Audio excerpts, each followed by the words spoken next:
If you're a Mizzou football fan, you have to root for Lane Kiffin to go to LSU.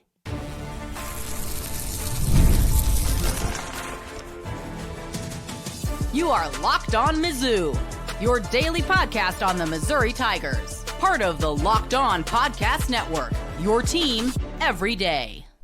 Hey, all you true sons and daughters, I'm John Miller, your Mizzou mafioso, and the central scrutinizer of Missouri Tigers football and basketball. And on today's program, after last night, I have to admit I'm starting to re-examine my thoughts on Missouri basketball in a good way. Maybe I'm underestimating this squad a little bit. Plus a big news update. Beau Pribula has gotten a significant injury update, sure sounding like at the very least he's going to be dressing out in tomorrow's game against Oklahoma, if not starting. So let's talk about that in just a little bit. First, though, I do want to remind you today's episode is brought to you by Game Time. Download the Game Time app, create an account, and use code LOCKEDONCollege for $20 off your first purchase. And you know what? Of course, with the Oklahoma game, the basketball game, I was thinking about actually skipping today, but you know what? A rainy day, and I just got too much to talk about. So a beefy episode of Locked On Mizzou for you. But as I look at the coaching landscape here, I have to say, of course, the four major jobs out there that, if you're a Missouri fan, make you nervous that Eli Drinkwitz might consider. Well, obviously, LSU, Penn State, Auburn, and Florida. Those are the big four, clearly. And as I look at the landscape here, I have to say it's sounding very credible, like Drinkwitz is really not under consideration at Florida. I've heard this from, my people down in Florida that I talk to. Of course, we have a Locked On Florida host named Brandon Olson. He's said as much, and I've seen other Florida people in the last day or two basically saying, hey, Drinkwitz is really not under consideration at Florida. All of the hurt feelings there, apparently the Darth Vader thing really did cut deep down in Gainesville, because for whatever reason, it seems like Drinkwitz not really under consideration there. So if Lane Kiffin does not go to Florida, that doesn't really affect Missouri, for example. And I have to say, Penn State, while there's seemingly some smoke, at least on the internet, I just haven't, it seems like there's trending more toward different names. It seems like maybe Drinkwitz himself would maybe prefer to just stay in the Southeastern Conference for one. And number three then, okay, Auburn. I just don't see it for a whole bunch of reasons that I've gone into before. So that leaves LSU. And to me, that seems like really the only credible threat at this point. And I did troll some LSU fans when they were bringing up the possibility of Drinkwitz. I have to admit, saying, oh yeah, I'm sure he's really looking forward to going to a place that doesn't like to honor contracts. Well, honestly, LSU is such an attractive job that, maybe the nonsense has calmed down a little bit there. I haven't heard anything from the governor lately, and LSU does have a new athletic director in place. I know a lot of people around Baton Rouge, including our own Chris Marler, seem to like the guy. So maybe things have settled down in Baton Rouge. If Lane Kiffin is really still considering LSU, it stands to reason that Eli Drinkwitz just might, under the right circumstances, as well. I'm still guessing and predicting, by the way, that Drinkwitz is going to be in Columbia and for the foreseeable future. But if he leaves, I think LSU is the only logical destination that's really out there at this point. Maybe Penn State, maybe. I just think if you're a Missouri fan and Lane Kiffin is hired by LSU at some point, that actually takes really the biggest and possibly only threat off of the table. But you know what? Enough about the coaching carousel. I've had enough of it. Let's talk about tomorrow's football game, because some really big news broke yesterday while I was at the basketball game. I believe Pete Thamel said, according to his sources, Missouri's Beau Pribula is expected to be upgraded to questionable on the SEC availability report. He's medically cleared to play on Saturday, and it'll come down to a coach's decision with player input. That's Beau Pribula being the player there, on how he looks, feels in order for him to play at Oklahoma on Saturday morning/afternoon. Well, I'll just say, first of all, I admire the heck out of Beau Pribula for even trying to come back after what was obviously a horrific-looking ankle injury, dislocation. The fact that he's even trying this 4 weeks out from that says a lot about Beau Pribula as a young man, in my opinion. I'll just say, hey, like Pete Thamel says there, this is going to come down to a true game time decision, it looks like. As I've been sort of speculating all week, I think at the very least Pribula will be the backup quarterback and dress out in this football game. I would still probably lean towards starting Matt Zollers, but I totally understand with the sort of unique and unusual circumstances that Pribula didn't suffer anything beyond a dislocation. Well, his timetable is realistic. We've seen other players, even in college football this season, come back from a similar injury in a similar time frame, at least one that I can think of. Again, an unusual injury, but not one without precedent here with this type of comeback. So I still don't know how realistic it is to expect Pribula to start tomorrow, but I certainly expect him to dress out and be ready to go in case of injury to Zollers or perhaps ineffectiveness too. I tend to think they'll probably see what they have in Zollers at first, but I could certainly be wrong here. It's certainly trending toward Pribula getting closer. Maybe that's Arkansas, maybe it's the bowl game, or indeed, maybe it's tomorrow. And also on the injury front, unfortunately, Missouri defensive back and also kick returner, most importantly, punt returner as well, Demarion Folkes has been ruled out for this game, which truly is a bummer, not only because I was enjoying, watching him play, the young fella here the last few games, but truly in this game in particular, a big kickoff return by Folkes or anyone else that matter in what is expected to be a low-scoring type of football game in Norman. Obviously, those type of special teams plays can make an enormous difference, and he's been a difference maker, certainly compared to anybody else in the kick return unit so far for Missouri. So truly that is a bit of a bummer for the Tigers. On the good side of the equation, though, Langden Kitchen, the Missouri defensive lineman, well, he's going to be back this week. He's going to be available, at least. That was the language that I saw after missing last week's ball game. And you know what? I took in another Missouri basketball game last night, and boy, I have to say they're fun to watch, aren't they? I'm still a little skeptical of Missouri's defense, but you know what? Maybe I'm focusing too much on the Missouri defense or lack thereof. Maybe I'm looking at this entirely the wrong way because, number one, we didn't lose to Drake last season in the NCAA tournament because of defense, did we? So maybe Dennis Gates knows something that I don't. That certainly wouldn't be a big shocker. So let's take a closer look at this Missouri basketball team, which really could be one of the elite offensive units in the entire country.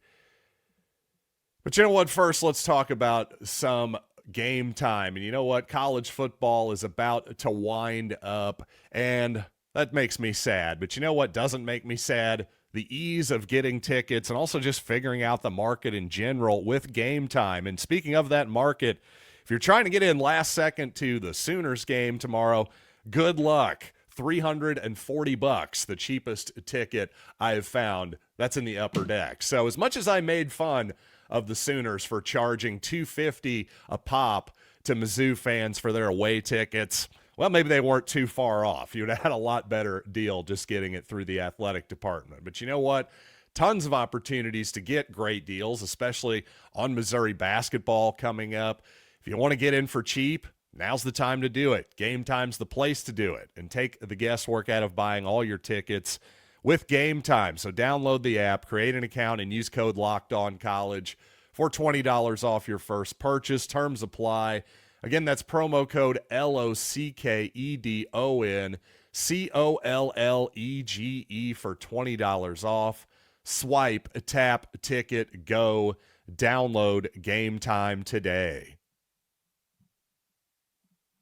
So obviously down the stretch of the regular season, the Missouri basketball defense collapsed. The statistics were pretty obvious there, I thought. And also, but to be fair, as I alluded to, the Drake game, well, that was probably Missouri's worst offensive outing of the entire season. And Missouri a little bit, certainly in that game, maybe down the stretch of the season, found difficulty just getting offensive outputs from a forward not named Mark Mitchell last season. The good news is so far Jacob Cruz really looks like a different guy, just being incredibly confident. He just looks like a much more confident player, and he looks like more than just a jump shooter. Although, wow, that jump shooter is as wet as the Pacific Ocean right now because he is shooting incredibly well. But to me, his passing looks better. He's more decisive, more comfortable in the offense.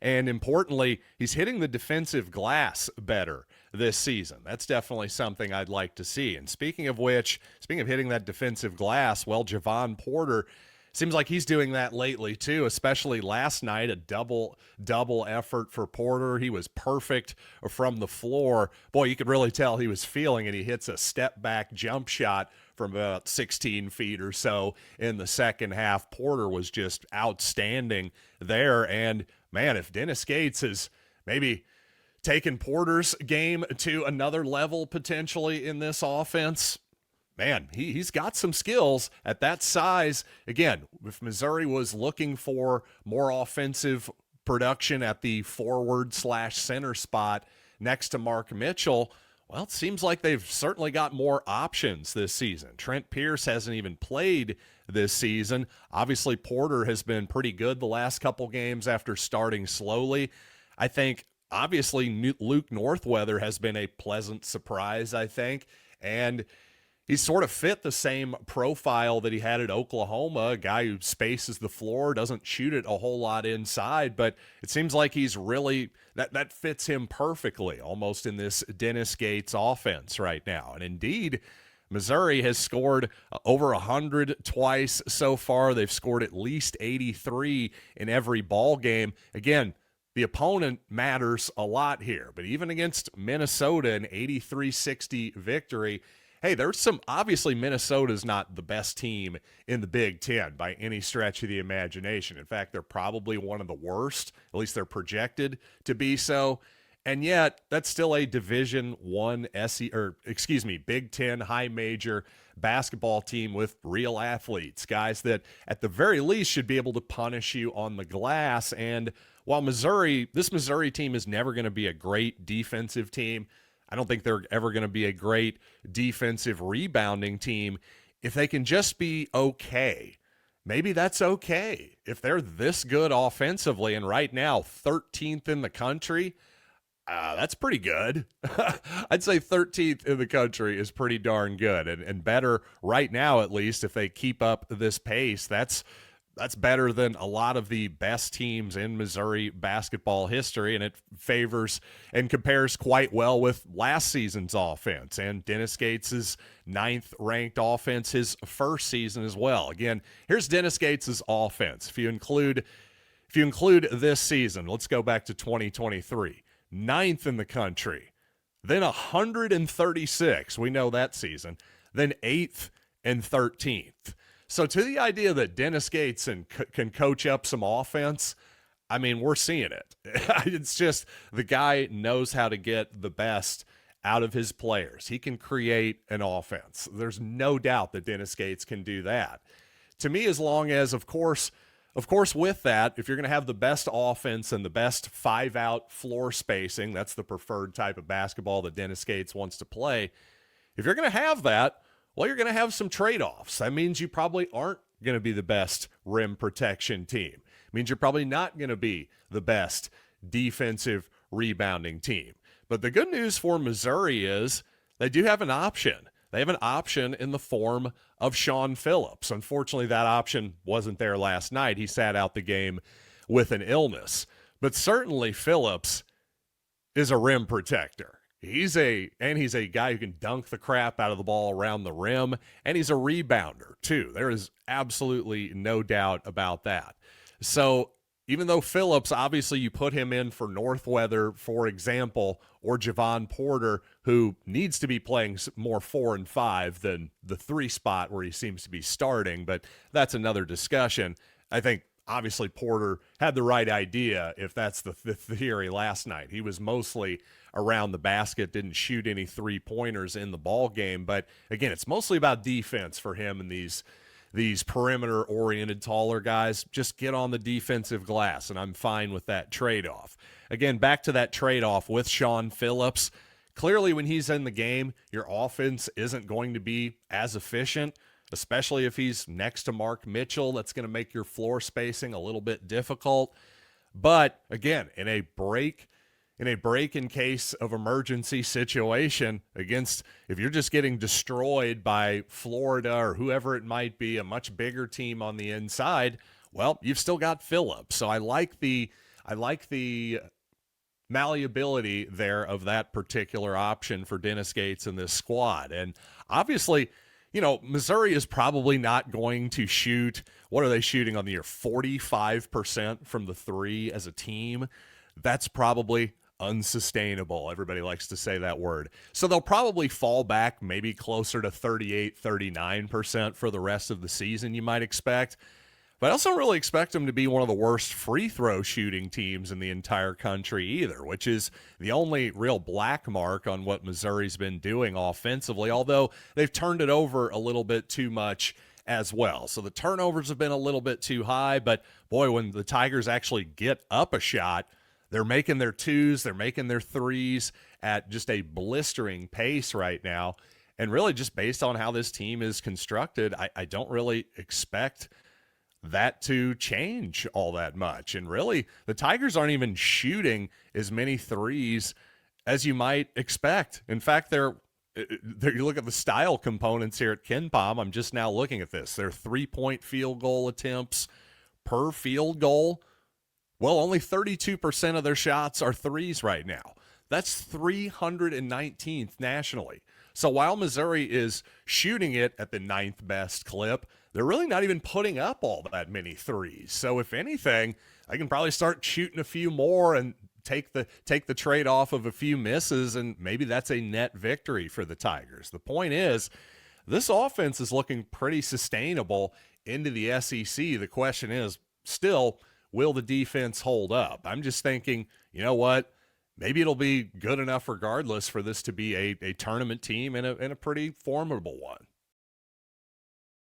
And you know what? I do have some more thoughts on Mizzou football, including how I would approach this game if Matt Zollers does start. Plus, I'm a little bit surprised that Missouri hasn't leaned into the latest trend in the NFL based on everything I know about Mizzou and Eli Drinkwitz love of the tight end game. So let's get into a little bit more Mizzou football to close out the program.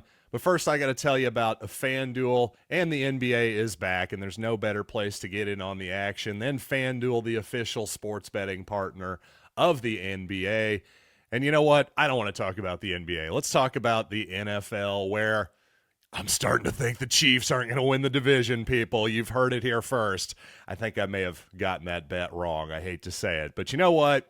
You're going to get some right in the future. The good news is if you're in Missouri, you couldn't even take my advice yet. But December 1st, you'll be able to. Perfect timing, because right now FanDuel is giving new customers $300 in bonus bets when your first $5 bet wins. So head to FanDuel.com to sign up today and play your game with FanDuel, the official sports betting partner of the NBA. And Missouri did make it quite clear, Eli Drinkwitz specifically made it clear, that if Beau Pribula is healthy, he will be the starter for Missouri. And yet, well, we don't know that yet, of course. It's a game time decision. So you've got a bit of a dance to do here. You got to walk the fence psychologically with your possible starter here, Matt Zollers, a guy who's obviously, it's not gone great for Matt so far. So what you want to do is build him up. So obviously you give Beau a chance to play in the ball game, see what he looks like. And if it doesn't seem like he's good to go to start the game, well, that's when you talk to Matt and you say, hey, this is your game now. do not start looking at the sidelines when something goes wrong. I think that's a really important psychological thing to be aware of there. By the way, when it comes to the NFL, 13 personnel, 1 running back, 3 tight ends has become a bit all of the rage in the NFL. The Seattle Seahawks, the Los Angeles Rams in particular, have been running that particular package a lot this season. And the idea is, among other things, well, if a lot of teams are playing a base nickel package, well, let's run it down their throats. At the very least, and on top of that, I should say, let's get them out of that nickel package. They probably don't have maybe 3 or 4 linebackers, especially run-stuffing linebackers, most NFL teams, that they actually trust these days. Then on the other side of it is a lot of it is, hey, well, once we get them out of that nickel package, now's our moment to hit them with a play-action pass to one of those tight ends, again, against a linebacker that you may not necessarily trust. If that's not your base package, putting in a third linebacker is not something that NFL teams want to do. Well, regardless of all of this, I'm a little bit surprised that, especially with Brett Norfleet back and Jude James proving to be a pretty, at the very least, a capable pass receiver, I've been a little bit surprised that I don't think we've ever seen, correct me if I'm wrong, we've never seen James and Jordan Harris and Brett Norfleet all on the field at the same time. I think that's something that'd be an interesting wrinkle that you could throw in here in the last few weeks of the season, in my opinion. You could still run your same base type of plays, whether passing or rushing. I don't think you're not exactly reinventing the wheel by simply putting another tight end in the ball game. Usually, Missouri often has 2 tight ends attached on either side of the tackles. Well, just put a third tight end in the game. Maybe you split him out on occasion. Maybe you put him in the backfield as an H-back, fullback type. It just gives you a lot of different options. And again, with tight ends, they're receivers. You can even go empty from this. That's why this 13 personnel, if you have enough tight ends to do it, it's kind of an interesting little wrinkle in my opinion. By the way, I've noticed something since we're on the NFL here. This really doesn't have a lot to do with Missouri specifically, but it is a football topic that I do want to get into. And that's that I've pointed out that not all interceptions are created equally. Of course, for example, you throw an interception at the end of the first half or the end of the game on a Hail Mary. Well, everybody in the moment acknowledges that that's not exactly the same thing as some of the bad Patrick Mahomes interceptions you've seen here this season, the one against Jacksonville, the one this past week against Denver. Obviously, that was a way worse interception to throw in the red zone versus, okay, it's desperation time. It's 4th and 20. It's a Hail Mary, whatever. And yet, at the end of the season, people never think of it that way. They just look down and see, oh, he had 6 interceptions. I guess he threw 6 interceptions. They treat them all equally.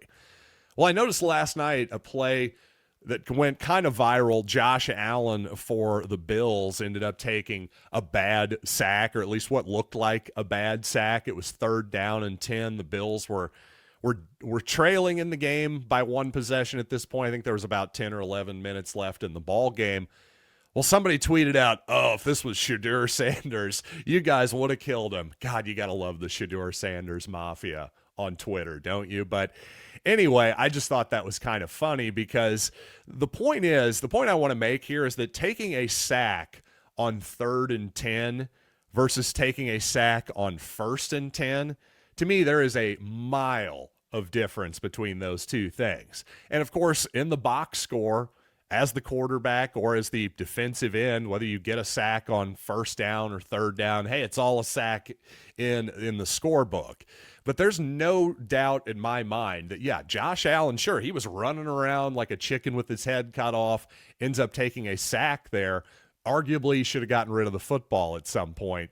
The point is it's 3rd down and 10. He's trying to make something happen. If it's incomplete or he takes a 6-yard loss, what's the difference, really? You're going to punt the ball anyway. That few yards of field position is probably worth especially Josh Allen, giving him a shot to make magic happen downfield. He does it each and every week. On the other hand, if it's first down and 10 and you do that play, well, that's a drive killer because now it's 2nd and 18 and you're in deep trouble. If you have Josh Allen, you're in a better shape than most mortals, that's for sure. But the point is, I think a lot of times people look at those 3rd down and 10 sacks and go, oh, come on, you got to get rid of the football. I mean, yes and no. I think Allen was simply trying to make something happen there. Obviously, it didn't work out. It didn't look great. But again, compared to 1st down and 10, if he'd have made that play, then that would have been a disaster and would have deserved all the ridicule that person was trying to put on him. But regardless, hey, thanks for not ridiculing me and actually listening to my podcast. I surely do appreciate it as always. And by the way, thanks for making Locked On the #1 sports podcasting network in the world. You hear me? In the world. So until next time, I am John Miller. And by the way, since it's an early OU game tomorrow, early kickoff, let's go live right after the end of it, right here on Locked On Mizzou.